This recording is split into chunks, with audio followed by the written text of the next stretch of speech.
रश्मि एक मेधावी, महत्वाकांक्षी, स्वाभिमानी और एक निडर और कुछ अलग तरह की लड़की है जिसे लड़कों की तरह रहना बहुत पसंद है। कपड़ों से लेकर बालों की कटाई तक लड़कों से मेल खाती थी। कान में बालियां पहनना पसंद है, लेकिन नाक में नहीं। किसी खास मौके जैसे दिवाली, शादी, पार्टी में सजना संवरना भी उसे बिल्कुल भी पसंद नहीं है। अगर उसे दूर से देखा जाए तो उसे लड़की बता पाना बहुत मुश्किल है।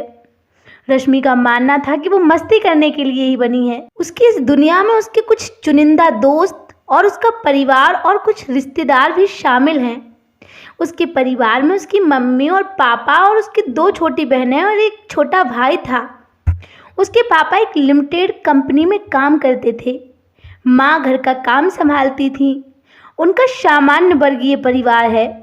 12वीं पास करने के बाद रश्मि की छुट्टियां हो गईं। छुट्टियां मनाने के लिए उसका मन मामा के यहाँ जाने का हुआ, तो उसने अपनी मम्मी से बात की। मम्मी बोली, ठीक है, पापा से पूछ के बताऊंगी। अब वो कमरे में शाम तक का पापा के आने का इंतजार करने लगी। तभी रश्मि की छोटी बहन सरिता रश्मि को छेड़ते हुए बोली, और हीरो आज शांत कैसा बैठा है?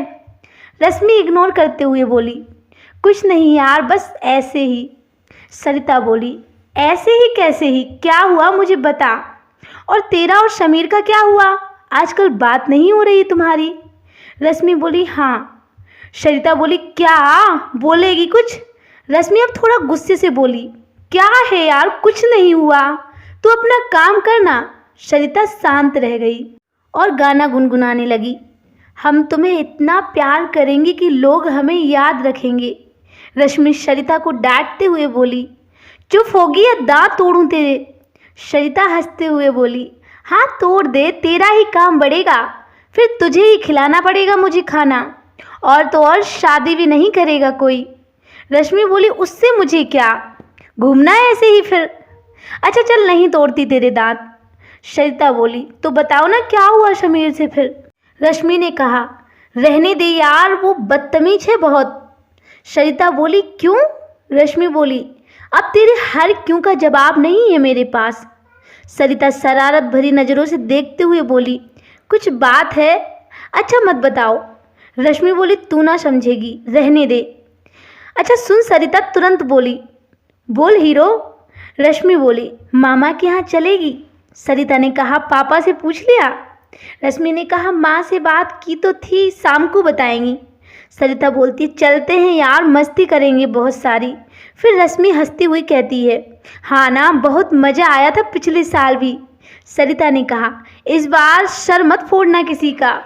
और दोनों हंसती हुई छत पर पहुंच जाती हैं। शाम को जब रश्मि के पापा राकेश घर आते हैं तो खाना खाने के बाद पुष्पा यानी कि रश्मि की माँ और राकेश दोनों बात कर रहे होते हैं।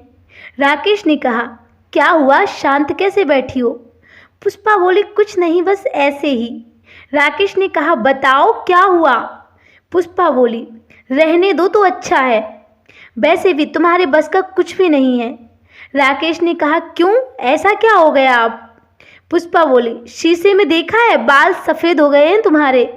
और फिर दोनों हंसने लगे। फिर पुष्पा बोली, तुमसे कुछ ज़रूरी बात करनी है। राकेश ने कहा, हाँ बोलो।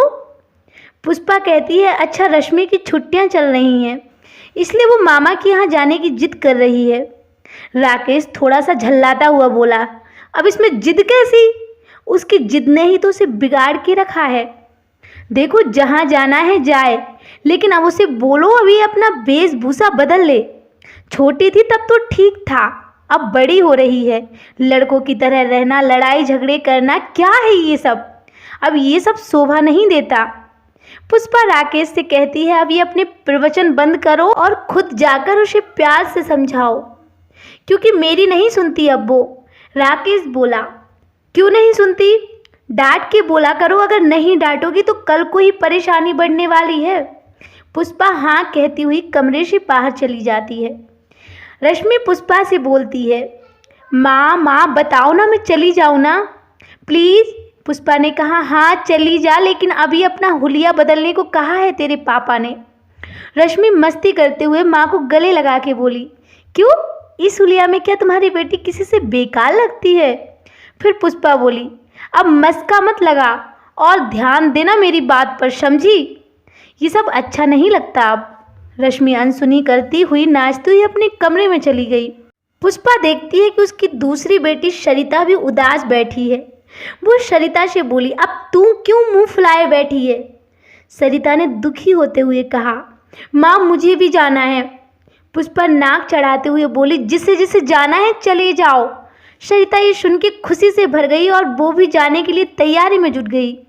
अगले दिन सुबह राकेश ने मामा के यहाँ रश्मि और सरिता के आने की सूचना दे दी और उन्हें स्टेशन तक छोड़ने चला जाता है।